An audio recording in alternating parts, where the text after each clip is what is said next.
పరిశుద్ధులు జీవం కలిగిన దేవుని నామంలో మీ అందరికి కూడా ప్రత్యేకమైన వందనాలు తెలియజేసుకుంటున్నాం. ప్రియమైన దేవుని బిడ్డలారా, మరొక తరుణము, మరొక పునరుద్ధాన దినము దేవాది దేవుడు మీ అందరితో కూడా మాట్లాడటకు, నాతో మాట్లాడటకు, ఆయన ఇచ్చిన కృప, ఆయన ఇచ్చిన ఈ తరుణాన్ని బట్టి ప్రభు వారికి కృతజ్ఞతలు చెల్లించుకుంటూ, గతించిన వారం నుండి ఈ వారం వరకు కూడా తన కాపుదల, తన కృప, తన ప్రేమ మన పట్ల దేవాది దేవుడు దయచేసిన విధానం బట్టి ప్రభు వారికి కృతజ్ఞతలు చెల్లించే బిడ్డలుగా ఉండాలి.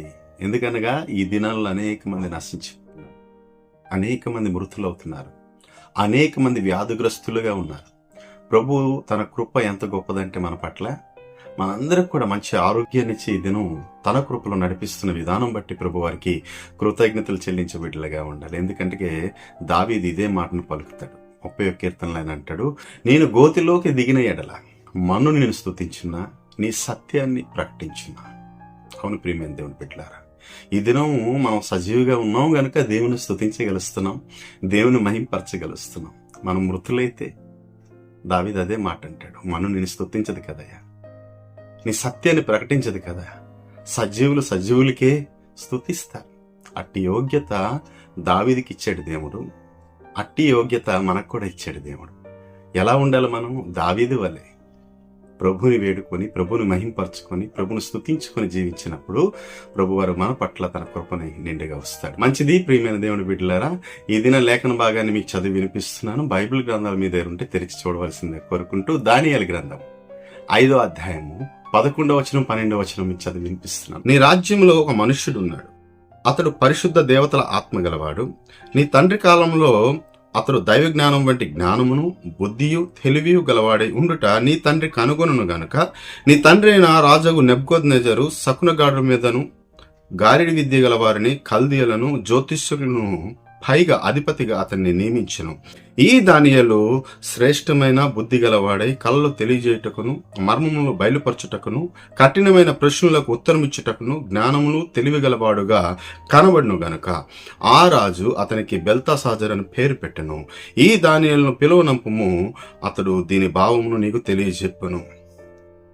ప్రియమైన దేవుని బిడ్డలారా, ఈ దినం మనం లేఖన భాగంలో ముందుకు వెళ్తే దేవుడు మనతో ఏం మాట్లాడాలని ఆశిస్తున్నారో దేవుని వాక్యంలో ముందుకు వెళ్దాం. ప్రియమైన దేవుని బిడ్డలారా, ఇక్కడ ఎవరితో మాట్లాడుతున్నారంటే తన తల్లి గారైన నెబుకద్నెజర్ యొక్క భార్య గారు తన కుమారుడైన బెల్షాసర్తో ఈ యొక్క మాటలు తెలియజేస్తున్నారు. ఏ మాటలు తెలియజేస్తున్నారు?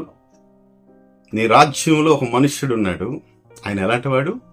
పరిశుద్ధ దేవతల ఆత్మ గలవాడు. మన మాటల్లో మనం అర్థం చేసుకోవాలంటే ప్రియమైన దేవుడి బిడ్డలారా, పరిశుద్ధ దేవుని ఆత్మ గలవాడు. అంతేకాదు, బుద్ధి కలిగిన వాడు, అతి శ్రేష్టమైన బుద్ధి కలిగిన వాడు, తెలివి కలిగిన వాడు, జ్ఞానం కలిగిన వాడు. ఎలాంటి విషయంలో? మర్మములు వివరించుటకు, కళ్ళు దర్శనము చెప్పుటకు, కఠినమైన ప్రశ్నలకు ఉత్తరమిచ్చుటకు అతి శ్రేష్ఠుడంట. ఈ దినము దేవుడి బిడ్డలకి దేవాది దేవుడు ఎంత జ్ఞానం ఇచ్చినాడు చూడండి. ఎక్కడున్నాడు ఆయన? బానిసగా ఉన్నాడు, పరాయి దేశంలో ఉన్నాడు. దేవాది దేవుడు ఎంతగా హెచ్చించాడంటే ఒక అన్యులు ఆయన యొక్క నామాన్ని ప్రస్తావిస్తున్నారు, లేదా దేవుని సేవకుని మాటని ప్రస్తావిస్తున్నారు, వారు చేసిన కార్యాలని ప్రస్తావిస్తున్నారు, మాట్లాడుకుంటున్నారు అనేక మంది. ఏ దినము నిన్ను బట్టి నన్ను బట్టి ఈ మాటలు పలుకుతున్నారా? వీరు పరిశుద్ధులు, వీరు దేవుని బిడ్డలు, దేవుని ఆత్మ కలిగిన వారు, లేదా వీరు ఆత్మీయులు, లేదా వీరు నీతిమంతులు, లేదా వీరు దేవుని యందు సంతోషం కలిగి జీవించిన వారు, దేవుని యందు అనేక మందికి నడిపించేవారు. వారి దగ్గరికి వెళ్తే మాకొచ్చిన శ్రమో, లేదా మాకొచ్చిన బాధో, లేదా మాకొచ్చిన రోగమో, మాకొచ్చిన ఇబ్బందో వారి దగ్గరికి వెళ్ళి మేము ప్రార్థన చేసుకుంటే, దేవుని మందిరానికి వెళ్ళి మేము ప్రార్థన చేసుకుంటే, అక్కడున్న దైవజనులు కావచ్చు, అక్కడున్న పెద్దలు కావచ్చు, వాళ్ళు పరిశుద్ధులుగా ఉంటారు. వారి దేవునికి మహింపరుస్తూ, వారి దేవుడు వారికి కార్యాలు చేస్తాడు, వారి దేవుడు వారితో మాట్లాడతాడు అని అనేక మంది మన నిమిత్తం మాట్లాడుకుంటున్నారా? ప్రస్తావిస్తున్నారా? సమాజంలో కావచ్చు, సంఘాల్లో కావచ్చు, మీ కుటుంబంలో కావచ్చు, నువ్వు జీవిస్తున్న పరివారంలో కావచ్చు, నీ నిమిత్తం నా నిమిత్తం అలా ప్రస్తావిస్తున్నారా మాటని? అలా మాట్లాడుకుంటున్నారా? లేదా మనల్ని బట్టి దేవుని దూషిస్తున్నారా? ప్రియమైన దేవుడి బిడ్డలారా, ఆత్మీయులుగా ఉన్నామా మనం? దేవుని ఆత్మ కలిగిన వారుగా ఉన్నామా? ప్రియమైన దేవుని బిడ్డలారా, దేవుని ఆత్మ ఎప్పుడైతే దేవుని రక్షణలో మనం వచ్చినామో దేవుని ఆత్మ మన పై ఉంటుంది కదా. ఎందుకంటే యేసు ప్రభు వారు బాప్తిజం తీసుకొని వచ్చినప్పుడు దేవుని ఆత్మ ఎలా వచ్చింది? పౌరం వలె వచ్చిందంట. ఈ దినం మనలో కూడా దేవుని ఆత్మ ఉంది. దేవుని పెట్టిన దీపం అంటది. మనం ఎలా ఉన్నాం? ఎంత పరిశుద్ధులుగా ఉన్నాం? ఎంత నీతిమంతులుగా ఉన్నాం? మన దగ్గరికి ఎంతమంది వస్తున్నారు ప్రార్థన చేసుకోవడానికి? మన ప్రార్థన అంగీకరింపబడుతుందా లేదా? మనలో మనం పరిశీలించుకుంటున్నామా? లేదా మనకు జరగవలసిన కార్యాలు మనకి చక్కగా జరుగుతున్నాయా? దేవుని కాపుదల మన పట్ల, మన కుటుంబం పట్ల ఉంటుందా? ఆ విధంగా మనం ప్రార్థన చేస్తున్నామా ప్రియమైన దేవుని బిడ్డలారా? కానీ దానియేలు కొరకు ఎవరు ప్రస్తావిస్తున్నారు? ఒక అన్య స్త్రీ ప్రస్తావిస్తుంది, ఒక అన్యుడు ప్రస్తావిస్తున్నారు. ఒక పరాయి దేశంలో ఉన్నారు, ఆయన బానిసలుగా ఉన్నారు. ఒక బానిసకి అంతగా హెచ్చించాడు దేవుడు. ఎంత పరిశుద్ధంగా జీవించుకున్నాడు ఆయన చూడండి. మన దేశంలో ఉంటూ, మన స్వగ్రామంలో ఉంటూ, మన ఇంటిలో ఉంటూ, లేదా మన సంఘంలో ఉంటూ మనం ఎంత పరిశుద్ధంగా ఉంటాం? ఎంతమంది మన కొరకు మాట్లాడుకుంటున్నారు? పలానా వ్యక్తి ఆత్మీయుడు, లేదా పలానా వ్యక్తి ఆయన ప్రార్థన చేస్తే మాకు చక్కగా మా కార్యాలు జరుగుతాయి అని మన నిమిత్తము ప్రస్తావిస్తున్నారు ప్రియమైన దేవుని బిడ్డలారా. ఇక్కడ దానియేలు కొరకు ప్రస్తావిస్తున్నారు. ఎందు నిమిత్తము ఈ యొక్క మాట పలకవలసి వచ్చింది అనగా, మనం చూసుకుంటే దేవుని వాక్యంలో అదే దానియేలు గ్రంథం 5వ అధ్యాయం 1వ వచనానికి వెళ్తే, బెల్షస్సర్ అంట ఒక గొప్ప విందు చేశాడు. ఆ విందులో 1000 మందిని పిలిపించుకున్నాడు. చాలా చక్కగా విందు జరుగుతుంది. ఆయనకు ఒక ఆలోచన వచ్చింది. దేవుని పాత్రలు, యెరూషలేము నుండి తీసుకొచ్చిన పాత్రలు కొన్ని ఈ విందుకి తీసుకుని రా అని తన సైనికుడికి చెప్పినప్పుడు, ఆ యొక్క సైనికుడు తీసుకుని వచ్చాడు. తీసుకొని వచ్చినప్పుడు ఆ యొక్క పాత్రలో, ఏ యొక్క పాత్రలు? దేవునికి ఉపయోగించవలసిన పాత్రలు, లేదా దేవునికి పానీయార్పణ అర్పించే పాత్రలు, దేవునికి నైవేద్యం అర్పించే పాత్రలు, అవి తీసుకొని వచ్చి ఏం చేస్తున్నారు? వీళ్ళు విందులో, వీళ్ళ యొక్క అల్లరిలో ఆ యొక్క పాత్రలో ద్రాక్ష రసం పోసుకొని తాగుచుండగా అని ఉంటుంది అక్కడ వాక్యం. ప్రియమైన దేవుని బిడ్డలారా, దేవునికి ఉపయోగించవలసిన పాత్రలు, దేవునికి ఉపయోగించవలసిన ధనము, దేవునికి ఉపయోగించిన ప్రతి వస్తువు మనకిచ్చినప్పుడు మనం ఏ విధంగా ఉపయోగిస్తున్నాం? దేవునికి ఏ విధంగా అర్పిస్తున్నాం? దేవుడు ఇష్టకరంగా దాన్ని అంగీకరిస్తున్నాడా? దేవుడు ఇష్టపడుతున్నాడా? నీ కార్యాన్ని చూసి అనేక బిడ్డలు అనేక విధాలుగా దోచుకుంటున్నారు. చాలా తక్కువ మంది, అందరు కాదు ప్రియమైన దేవుని బిడ్డలారా. ఇది నా వాక్యం తెలియజేస్తున్నామంటే మనం సిద్ధపడడానికి, మనం పరిశుద్ధులుగా ఉండడానికే, మనం చక్కగా జీవించుకోవడానికే ఈ యొక్క మాటలు తెలియజేస్తున్నాం. దేవుడు మనకిచ్చేది, లేదా ప్రజలు మనకి సమస్తాన్ని కూడా అప్పగించేది మనం దేవుడి కొరకు ఏ విధంగా ఉపయోగిస్తున్నాం? దోచుకునే వారిగా ఉంటున్నామా? ఆ ధనాన్ని తీసుకొని మనం ఉపయోగించుకున్నట్లుగా ఉంటున్నామా? ఆ ధనాన్ని తీసుకొని మనం అల్లరి చేసేవారిగా ఉంటున్నాం, లేదా అల్లరి చేష్టలకు, లేదా అల్లరి కార్యాలకు ఉపయోగిస్తున్నామా? కొంతమంది తాగుబోతులుగా, కొంతమంది తిరుగుబోతులుగా, కొంతమంది అనేక విధాలుగా ఆ ధనాన్ని ఖర్చు పెడుతున్నారు. దేవునికి అర్పించిన ధనము అతి శ్రేష్టము. అది చాలా జాగ్రత్తగా ఉపయోగించాలి. దేవుడు ఇష్టపడుతున్నాడా నువ్వు చేస్తున్న కార్యాన్ని బట్టి? అక్కడ బెల్షస్సర్ చేసిన కార్యాన్ని దేవుడు ఇష్టపడలేదు. అల్లరి విందు చేసుకున్నారు. వాళ్ళు దేవుని పాత్రలు తెచ్చి ఉపయోగించుకున్నారు. వాళ్ళు తాగుటకంట.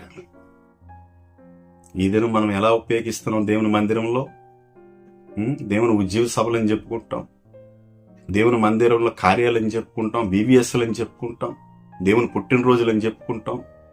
దానిలో ఆ యొక్క సభల్లో, లేదా ఆ యొక్క పుట్టినరోజుల్లో, లేదా ఆ యొక్క వివిఎస్ల్లో నాట్యాలాడుతూ అల్లరి చేష్టలు చేస్తూ దేవునికి ఉపయోగించిన యొక్క ధనాన్ని ప్రియమైన దేవుడి బిడ్డలారా విచ్చలవిడిగా ఖర్చు పెడుతూ దేవుడు ఇష్టపడిపోయినట్టు కార్యాలు మనం చేస్తున్నామా? పెద్దవారు మొదలుకొని చిన్నవారు వరకు నాట్యాలాడుతూ అల్లరి చేస్తూ దేవుని మందిరంలో, అది కూడా దేవుడు ఎంతగా ఇష్టపడతాడు మనం చూసి. ఏమంటే దావీదు నాట్యం ఆడాడంట. దావీదు నాట్యం ఆడాడా? దావీదు దేవుని మందిరం తీసుకొచ్చినప్పుడు తన ఆనందాన్ని, సంతోషాన్ని తట్టుకోలేక దేవుని ఆత్మతో నాట్యం ఆడాడండి. ఈ దినము మనం ఏం పట్టుకుని వస్తున్నాం? దేవుని కొరకు ఏ గొప్ప కార్యం మనం చేస్తున్నాం? దేవుని కొరకు మనం ఎంతగా ప్రకటిస్తున్నాం? దేవుని కొరకు మనం ఎంత సత్యంలో జీవిస్తున్నాం? దేని నిమిత్తం మనం ఆనందించాలి? దేని నిమిత్తం అంతగా నాట్యం ఆడాలి? అన్యులు చూసినప్పుడు హేళనగా, అన్యులు మనకి హేళనగా మాట్లాడినట్టుగా, దేవుడికి హేళనగా మాట్లాడినట్టుగా మనం కనబడుతున్నాం అందరి దృష్టిలో. ఆ దినం వారు అదే చేశారు, అల్లరి చేశారు, అల్లరి విందు చేశారు వారు. దేవుడికి అది నచ్చలేదు. మానవ హస్తంతో ఒక వ్రాత రాశాడంట ఆయన గోడ మీద. ఆ వ్రాత చూసినప్పుడు ఆ బెల్షస్సరుకు ఏమొచ్చింది? వణుకొచ్చిందంట, భయం వచ్చిందంట, కలత పడ్డాడంట, కలవరం పడ్డాడంట. మోకాలు మొదలుకొని శరీరంలో ఉన్న ప్రతి కీళ్ళు కూడా వణికాయంట ఆయనకి. ఏమి చేయాలో అర్థం కాలేదు. ఆ రాత ఏమిటో, దాని భావం ఏమిటో ఆయనకి అర్థం కాలేదు. అప్పుడు ప్రియమైన దేవుడి బిడ్డలారా, ఆ తల్లి ఈ మాట తెలియజేస్తుంది. అనేక మంది పిలిపించాడంట. గారడి విద్య గలవారిని పిలిపించాడు, జ్యోతిష్యులను పిలిపించాడు, శకునుగాల్ని పిలిపించాడు, జ్ఞానవంతుల్ని పిలిపించాడు. ఈ వ్రాత ఏంటి మీరు చదవండి, చదివి దాని భావాన్ని మాకు తెలియజేయండి. తెలియజేసిన వారికి మూడో మంత్రిగా, మూడో ప్రధానిగా నేను ఉంచుతాను. రాజవస్త్రాలు, ఉదారంగ వస్త్రాలు మీకు ధరింపజేస్తాను, కంఠభూషణం ధరింపజేస్తాను అని తెలియజేసినప్పుడు ప్రియమైన దేవుని బిడ్డలారా, ఏ ఒక్కరు కూడా, ఏ ఒక్క జ్ఞాని కావచ్చు, ఏ ఒక్క జ్యోతిష్యుడు కావచ్చు, ఏ ఒక్క శకునుగలు కావచ్చు, ఎవరు కూడా ఆ యొక్క లేఖన భావాన్ని తెలియజేయలేపారు. దాన్ని బట్టి ఆయనలో ఇంకా భయం పుట్టింది. ఆయన కలవరపడుతున్నాడు. అప్పుడు ఆ తల్లి తెలియజేస్తుంది, ఎందు నిమిత్తం నువ్వు కలవరపడుతున్నావు, ఎందు నిమిత్తం నువ్వు బాధపడుతున్నావు, ఎందు నిమిత్తం నువ్వు చింతిస్తున్నావు. దీని యొక్క భావం తెలియజేయటకు మన దేశంలో ఒకడున్నాడు. ఆయన ఎలాంటి వాడు? పరిశుద్ధ దేవతల ఆత్మ గలవాడు, పరిశుద్ధ దేవుని ఆత్మ గలవాడు. ఆయనకి తీసుకురా. నీ తండ్రి కాలంలో ఆయనకు వచ్చిన కళ, దాని యొక్క భావాన్ని కూడా తెలియజేశాడు. మర్మములు వివరించుటకు ఆయనకి జ్ఞానం ఉంది. కఠినమైన ప్రశ్నలు దానికి ఉత్తరం ఇచ్చుటకు అతి శ్రేష్ఠుడు ఆయన బుద్ధి గలవాడు, అతి శ్రేష్టమైన బుద్ధి గలవాడు. ఆయన తీసుకురా, ఈ యొక్క భావాన్ని తెలియజేస్తాడు. వెంటనే బెల్షస్సరు ఆ యొక్క దానియేలు గారిని పిలుచుకొని వచ్చినప్పుడు ఆ వ్రాత యొక్క భావాన్ని తెలియజేశాడు. దేవునికి అర్పించవలసినది, దేవునికి అర్పిస్తున్న ఆ యొక్క పాత్రలు నువ్వు ఉపయోగించుకున్నావు. దేవుడు నీ తండ్రిని ఎంతగా దీవించాడో తెలుసా? ఎంతగా ఆశీర్వదించాడో తెలుసా? నీ తండ్రి దేవుడు ఎంతగా హెచ్చించాడో తెలుసా? నీ తండ్రికి ఏది కావాలంటే దేవుడు నీ తండ్రికి ఉపయోగించాడు. ఆ కాలంలో నీ తండ్రి నిమిత్తం నా దేవుడు ఎంతగా ఆనందించాడంటే, నా సేవకుడైన నెబుకద్నెజరు అన్నాడు, నా దాసుడు అన్నాడు. ఆయన ఎవరికి మరణశిక్ష ఇస్తే అది మరణశిక్ష విధింపబడింది. ఎవరిని ఆయన రక్షించాలనుకున్నాడో ఆయన రక్షించుకున్నాడంట. అట్టి యోగ్యత, అట్టి భాగ్యము నెబుకద్నెజరుకి ఇచ్చాడు. మేమందరం ఈ దినం ఈ యొక్క దేశంలో బానిసత్వంగా ఉన్నామంటే దేవుని బిడ్డలమైన మేము చేసిన తప్పును బట్టి మీ తండ్రికి అప్పగించాడు. దేశంలో లేనంత గొప్ప ఘనత నీ తండ్రికి ఇచ్చాడు. సర్వదేశాల్లో లేనంత అంత ఘనత నీ తండ్రికి దేవుడిచ్చాడు. ఏది చేసిన దేవుడు ఆయనకి తోడుగా ఉన్నాడు. ఆయన కుమారుడైన నీవు ఇవన్నీ ఎరిగి కూడా ఎట్టి తప్పుదము ఎలా చేశావు? అందుకే దేవుడు ఈ దినము నీతో మాట్లాడబోతున్నాడు. ఏం మాట్లాడబోతున్నాడంటే, మెనే టెకెల్ హుపాసన్. దీని మాటకి అర్థం ఏమిటంటే, మెనే అంటే ఈ దినము నీ యొక్క ప్రభుత్వం లేదా నీ యొక్క రాజ్యము లెక్క చూసి ముగింపబడుతుంది. టెకెల్ అనగా దేవుడు నిన్ను త్రాసులో తూచినప్పుడు నువ్వు దేవుని దృష్టిలో తక్కువగా కనబడ్డావు. మూడోదిగా మనం చూసుకుంటే పాసన్ అనగానే ప్రియమైన దేవుడి బిడ్డలారా, నీ రాజ్యము మాదీయులకు పారశీకులకు ఇవ్వబడుతుంది. ఇదే దీని అర్థం. నువ్వు చేసిన తప్పును బట్టి నీ రాజ్యాన్ని నువ్వు కోల్పోతున్నావు అని దానియేలు తెలియజేశాడు. దానియేలు వచ్చే ముందు ఒక మాట అంటాడు. ఏం మాట అంటాడంటే, నీవు గాని మర్మాన్ని తెలియజేస్తే, ఈ వ్రాతని నాకు తెలియజేస్తే, దీని భావాన్ని తెలియజేస్తే ఏం చేస్తానంటాడు? నీకు ఉదారంగు వస్త్రాన్ని ధరింపజేస్తాను, కంఠభూషణాన్ని ధరింపజేస్తాను, ఈ రాజ్యంలో మూడో ప్రధానిగా నీకు ఇస్తాను అంటే దానియేలు ఎంతో సంతోషించాలి. దేవుడు నాకు జ్ఞానం ఇచ్చాడు, వివరించగలిసే జ్ఞానం ఇచ్చాడు, చెప్పగలిసే జ్ఞానం ఇచ్చాడు, కళల యొక్క భావాన్ని చెప్పగలిసే నాకు జ్ఞానం ఇచ్చాడు దేవుడు. నేను గొప్పవాడిని, దేవుడు పరాయి దేశంలో ఉన్నా నాకు ఒక గొప్ప అధికారిగా ఉంచాలనుకుంటున్నాడు. మనమైతే అలా హెచ్చించుకుంటాం, ఆ విధంగా జీవిస్తాం. కానీ దానియేలు ఏమంటాడు తెలుసా ప్రియమైన దేవుని బిడ్డలారా? రాజా, నీ ధనము నీ దగ్గర ఉంచుకుంటాడు, ఇంకెవరికైనా ఇచ్చుకో, నాకు కాదు. నా దేవుడు నన్ను ఇచ్చిస్తాడు, నా దేవుడు నన్ను నిలబెడతాడు. ఈ దినం నేను జ్ఞానంగా మాట్లాడగలుస్తున్నానంటే, జ్ఞానంగా జీవించగలుస్తున్నానంటే, అనేకమైన ప్రశ్నలకు ఉత్తరం ఇవ్వగలుస్తున్నానంటే, అనేకమైన కఠినమైన మాటలకి నేను ప్రత్యుత్తరం ఇవ్వగలుస్తున్నానంటే, అది నా జ్ఞానము నా శక్తో కాదు, నా దేవుడు ఇచ్చిన జ్ఞానం. దేవుడు నాలో ఉన్నాడు, నా హృదయంలో ఉన్నాడు కనుక ఈ దానాలు నాకు కాదు, ఎవరికి ఇచ్చుకోవాలో ఇచ్చుకో అంటాడు ఆయన. అలా నువ్వు నేను చెప్పగలుస్తున్నావా ప్రియమైన దేవుడు బిడ్డలారా? ఒక మీటింగ్ చేయాలంటే, ఒక సభ చేయాలంటే ఎన్ని వేలు ఇస్తారు, ఎన్ని లక్షలు ఇస్తారనే అడిగే సేవకులు ఈ దినాలు ఉన్నారు. ఒకరికి వెళ్ళి ప్రార్థన చేస్తే వారు ఏటి ఇస్తారని ఆశించేవారుగా సేవకులు ఉన్నారు. కానీ దానియేలు దేన్ని కూడా ఇష్టపడలేదు. ఆ ధనాన్ని కానీ, ఆ ఆహారాన్ని కానీ, ఆ ఉదారంగా వస్తువులను కానీ ఇష్టపడలేదు. దేవుని ఆత్మతో వచ్చాను, దేవుని ఆత్మతో ఆ యొక్క లేఖనాన్ని, భావాన్ని మీకు తెలియజెప్పి నేను వెళ్తాను. దేవుడు కొరకు నేను వాడబడుతున్నాను. ఈ జ్ఞానం ఇచ్చింది నా దేవుడు అని అక్కడ తెలియజేశాడు అన్యుల మధ్య. ఇదేనో నువ్వు నేను అలా ఉన్నామా? భావాన్ని అయితే తెలియజేశాడు. రాజు ఇస్తాననేది వద్దనుకున్నాడు కానీ ఇచ్చాడు, కానీ వద్దని చెప్పాడు. ప్రియమైన దేవుడి బిడ్డలారా, సేవకులు పవిత్రంగా, పరిశుద్ధంగా, నీతిమంతులుగా, ప్రార్థనా పరులుగా, పరిశుద్ధ దేవుని ఆత్మ కలిగిన వారుగా జీవిస్తే తన బిడ్డలు, తన గొర్రెలు కూడా ఆ విధంగా జీవిస్తాయి, దేవుణ్ణి మహింపరుస్తాయి. దేవుని మహింపరిచే బిడ్డలుగా మనందరూ ఉంటాం ప్రతి చోట, ప్రతి స్థలమందు. అలా ఉంటున్నామా ప్రియమైన దేవుని బిడ్డలారా? అలా ఉండాలని దేవుడు ఆశిస్తున్నాడు. ఈ దినం మనలో ఎలాంటి ఆత్మ ఉంది?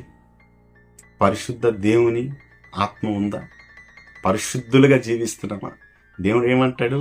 నేను పరిశుద్ధుడిని, మీరు కూడా పరిశుద్ధులుగా ఉండండి, అప్పుడే నా రాజ్యానికి వస్తారు.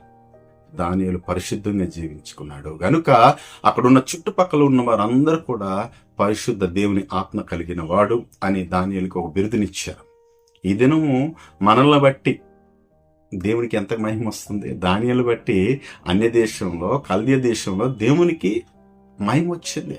రాజులు సాష్టాంగ పడ్డారు దానియేలుకి, నీ దేవుడు ఎంత గొప్పవాడని. ఈ దినము మనల్ని చూసి మన దేవుడు ఎంత గొప్పవాడని దేవుని మహిమపరుస్తున్నారు, లేదా దేవుణ్ణి దూషిస్తున్నారా? మన కార్యాలు, మన క్రియలు, మన మాటలు, మన ఆలోచనలు, మన ప్రవర్తన చూసి అసహించుకుంటున్నారా? ఇష్టపడుతున్నారా? ఇష్టపడేవారుగా ఉండాలి. దేవునికి మహింపరిచేవారుగా మనం ఉండాలి. ఇతరులు మనల్ని చూసి దేవుని మహింపరిచే బిడ్డలుగా ఉండాలి. అప్పుడే దేవుడు నిన్ను నన్ను ఆస్వాదిస్తాడు. ప్రియమైన దేవుడి బిడ్డలారా, ఆ విధంగా జీవిద్దామా? ఎలా జీవిద్దాం? పరిశుద్ధులుగా జీవిద్దాం. శ్రేష్టమైన బుద్ధి కలిగిన బిడ్డలుగా జీవిద్దాం. దేవుడు నచ్చుకుంటాడు, దేవుడు ఇష్టపడతాడు. నిన్ను, నన్ను, మన కుటుంబాలని దీవిస్తాడు. ఇదిన మనం నేర్చుకున్నాం కొన్ని మాటలు. ఏ విధంగా మనం నడవాలి, ఏ విధంగా ఉండాలి, ఏ విధంగా జీవించాలి. ఆ విధంగా జీవిస్తే దేవుడు నిన్ను, నన్ను ఆస్వాదిస్తాడు. కళ్ళు మూసుకోండి, ప్రార్థన చేద్దాం. మహాపరిశుద్ధమైన ప్రభువా, ప్రేమ కలిగిన మా తండ్రి, దయ కలిగిన మా దేవ, మీకు స్తోత్రాలు. ఇంతవరకు ప్రభు మీ ఒక్క వాక్య పరిచయను నడిపించిన విధానం కొరకు కృతజ్ఞతలు చెల్లించుకుంటున్నాం. అవును తండ్రి ప్రభు, అన్య దేశంలో ప్రభు అతి శ్రేష్టమైన బుద్ధి కలిగిన వాడుగా నాయన దానియేలు ఉన్నాడు. నాయన దేవుని ఆత్మ కలిగి జీవించే బిడ్డగా ఉన్నాడు ప్రభు. బుద్ధి కలిగి జీవించే బిడ్డగా ఉన్నాడు. తెలివి కలిగి, జ్ఞానం కలిగి జీవించే బిడ్డగా ఉన్నాడు ప్రభు. మీ బిడ్డలమైన మేము, మాకు జ్ఞానం కొదువు లేదు నా ప్రభు. ఆ జ్ఞానం మీ దగ్గర అనేకమైన జ్ఞానం గుప్తమై ఉన్నది. మా జ్ఞానం కావాలంటే మీ దగ్గరికి రావాలి. ఇదిగో జ్ఞానం కలిగి మేము జీవించుకునే కృపను మాకు అనుగ్రహించండి. మీ కృపలు మమ్మల్ని నడిపించండి. దానియేలుని బట్టి ప్రభు ఏ విధంగా మీరు మహిమ పొందుకున్నారో అయ్యా, మమ్మల్ని బట్టి మీరు మహిమ పొందుకోండి. చూస్తున్న ప్రతి బిడ్డని దీవించండి, ఆస్వాదించండి, మహిమ మీరు పొందుకొని యేసు పుణ్యనామంలో చిన్న ప్రార్థన అడిగి వేడుకుంటున్నాం నా తండ్రి. ఆమేన్. దేవుడు మిమ్మల్ని అందరినీ దీవించి ఆస్వాదించునుగాక. ఆమేన్. ఆమేన్.